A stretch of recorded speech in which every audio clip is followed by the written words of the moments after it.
of goods and services usually go up when there is an imbalance between the demand for the goods and the supply of them. What is driving now inflation that used to be very low, and depending on where we are in history, negative supply shocks.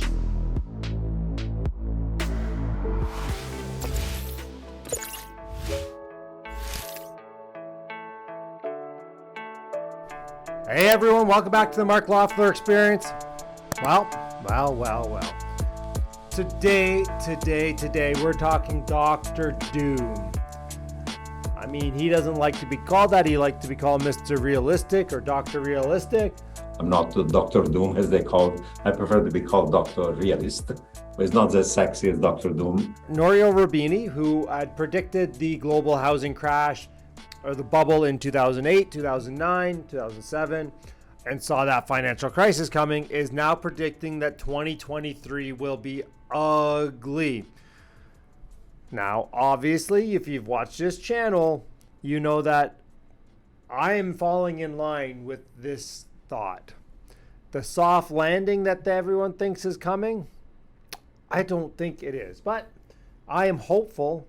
So basically, he's talking about right now that the market is in a dead cat bounce or a bear market rally, and he thinks that the S&P can fall a farther 30% from today, which is already off its highs, right?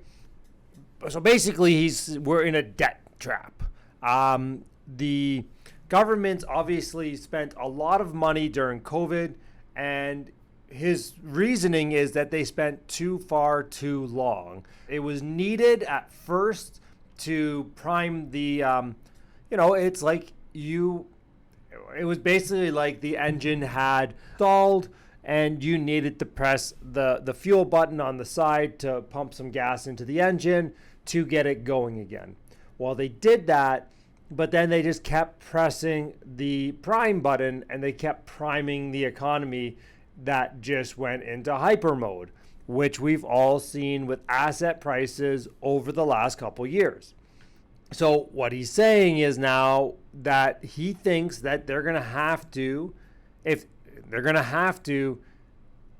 do the same thing on the other side, which is crunching the brakes, which we're seeing with 3/4% rate increases.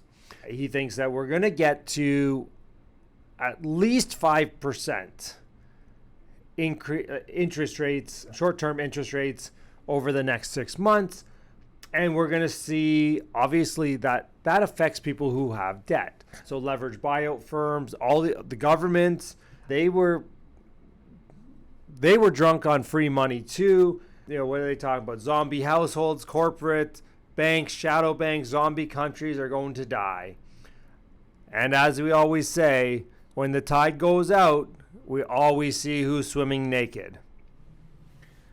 So basically he thinks, global debt levels are going to drag down markets, and that he says achieving 2% inflation right now is going to be impossible. He's saying that we should be targeting 4 to 5% over the next couple years to be a more reasonable number. And here's the thing. I talk about this wage price going up, but wages aren't going up as fast as inflation. So therefore, people are poorer today than they were yesterday. The interest rate that we have is still a negative interest rate to inflation. So if you're borrowing money at 5% and inflation's 8%, they're paying you to borrow money still. Now, I guess the worry is, and his big worry is that we're going to head into stagflation. What does that really mean? So stagflation is where we have lowering GDP and rising or high levels of inflation. And basically so the GDP is going down, so therefore jobs, spending is going down, but we still have persistent high inflation. Obviously, this isn't great for the economy either. We want that low, like the governments want inflation. They want inflation because that's how they grow the economy. Even though we have not real negative growth, but net negative growth right now in our economy. That's why they want it to be around 2%, and we grow at 3%, so they're continuing to grow. So he's expecting a hard landing, and what he's not expecting is a bailout of any size from the governments, mainly because they're too debt-ridden. Too debt-ridden. They've ran out of financial bullets, I guess that's, if you want to call it that. As long as some of the policies abate around the world, like China's zero COVID policy, the war in Ukraine, which doesn't seem to be getting better. It looks like it's going to get worse before it gets better. We're going to see inflation. We're going to see supply from China fall down. We're going to see natural gas, oil from Russia and Ukraine, less supply. We're going to see less grain. We're going to see less fertilizer. All these products that come out of these areas, there's going to be less of, which causes a supply issue. How do they fix the supply issue? They get us to spend less money. How do they get us to spend less money? Well, they make it harder to borrow because people aren't spending the money they earn. They're spending the money they borrow, typically. So at the end of the day, he's saying it's not going to be a short, shallow recession. It's going to be severe, long, and ugly. Now, so obviously his nickname is Dr. Doom. And I mean, I get it. You can read it. You can watch some of his stuff. He has a brand new book out. What's the book called again? Mega Threats. Just came out. So I'm actually going to put this on my Audible and listen to this. And if you guys want to have a chat about that, hit me up over there on Insta. But okay, so if we do get stagflation, what do we do? What should we be investing in? Well, you can be in bonds, but you want to obviously have it like a TIPS, which is inflation rated. I mean, I think the stuff I'm buying is pretty recession proof. People are always going to need a place to live. Canada's going to bring in more people, which it needs to not be Japan with an aging population shrinking.